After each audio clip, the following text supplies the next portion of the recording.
Salam sejahtera diucapkan kepada hakim yang dihormati. Nama saya Listi Lawang Anak Umpang, pelajar dari SMK Sari Bas Tebak. Pernahkah kita mendongak ke langit malam yang gelap dan tertanya-tanya apa yang sebenarnya ada di sana? Adakah kita bersendirian di alam semesta ini?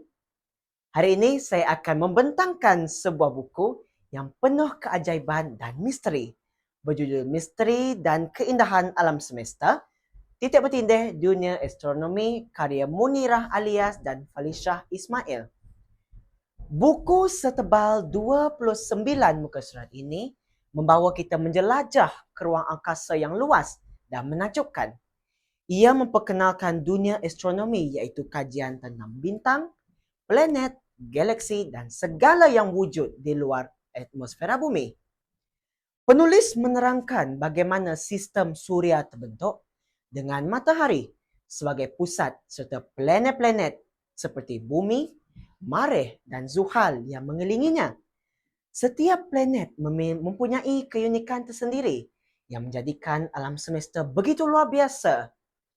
Selain itu, buku ini turut membongkar misteri bintang dan galaksi yang berjuta-juta tahun cahaya jauhnya. Ia memberikan gambaran tentang betapa luasnya alam semesta yang sukar dibayangkan oleh akal manusia.